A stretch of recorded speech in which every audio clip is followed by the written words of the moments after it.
Hello guys, അപ്പോൾ കുറച്ച് വറ്റമീൻ കിട്ടിയിട്ടുണ്ട് കേട്ടോ. അപ്പോൾ ഞാൻ വിചാരിച്ച് ഇതുകൊണ്ട് നമുക്ക് ഫിഷ് മോളി ഉണ്ടാക്കാമെന്ന്.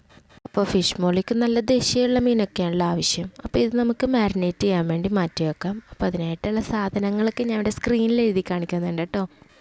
അപ്പോൾ മീൻ കഷ്ണങ്ങൾ മാരിനേറ്റ് ചെയ്ത് ഒരു 30 മിനിറ്റ് മാറ്റി വെച്ചിട്ട് നമുക്ക് നന്നായിട്ടൊന്ന് ഫ്രൈ ചെയ്തെടുക്കാം. ഒരുപാട് അങ്ങ് ഫ്രൈ ആവുകയൊന്നും വേണ്ട. നമുക്കിത് വീണ്ടും വേവിക്കാനുള്ളതാണല്ലോ, അപ്പോൾ ഒരുപാട് അങ്ങ് ഫ്രൈ ആവണ്ട കേട്ടോ. ഇനി ആ ഫ്രൈ ചെയ്ത എണ്ണ തന്നെയാണ് ഞാൻ യൂസ് ചെയ്യുന്നത്. അതിലോട്ട് പട്ട, കറിയാമ്പ്, ഏലക്ക ഇതൊക്കെ ജസ്റ്റ് ഒന്ന് കുത്തി ചതച്ചിട്ടാൽ കുറച്ചും കൂടെ നല്ലതായിരിക്കും കേട്ടോ. അപ്പോൾ ഇതിലോട്ട് വേണ്ട ഇഞ്ചി, വെളുത്തുള്ളി, പച്ചമുളക് സാധനങ്ങളൊക്കെ ഞാൻ അരിഞ്ഞ് വെച്ചിട്ടുണ്ടായിരുന്നു. ഇനി ആദ്യം അത് ആഡ് ചെയ്ത് കൊടുക്കാം. അതിനുശേഷം നമുക്ക് സവാള അങ്ങനെയുള്ള കാര്യങ്ങളൊക്കെ ആഡ് ചെയ്ത് കൊടുക്കാം കേട്ടോ. പിന്നെ ഈ ഫിഷ് മോളിക്ക് നെയ്മീൻ, കരിമീൻ അങ്ങനെയുള്ള മീനുകളൊക്കെയാണ് കേട്ടോ മെയിനായിട്ട് എടുക്കാറ്. അപ്പോൾ നല്ല ദേശീയമുള്ള ഏത് മീൻ വേണമെങ്കിലും എടുക്കാം. പിന്നെ വലിയ മീനുകൾ കഷ്ണങ്ങളാക്കി മുറിച്ചതൊക്കെ നമുക്ക് കിട്ടും.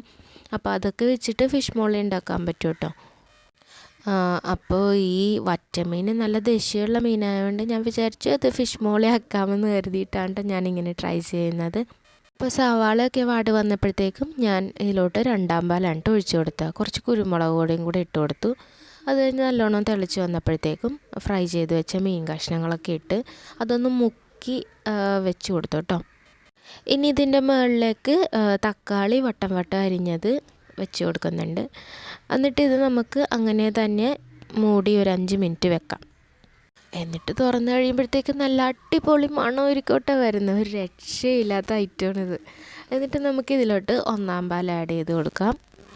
ഇനി ഇത് തിളപ്പിക്കുകയൊന്നും വേണ്ട. അഥവാ തിളപ്പിച്ച് കഴിഞ്ഞാൽ പിരിഞ്ഞു പോവും. അതുകൊണ്ട് തിളപ്പിക്കണ്ട. അപ്പോൾ എല്ലാവരും ട്രൈ ചെയ്ത് നോക്കാം കേട്ടോ. വീഡിയോ ഇഷ്ടമായി ലൈക്ക് ചെയ്യണേ.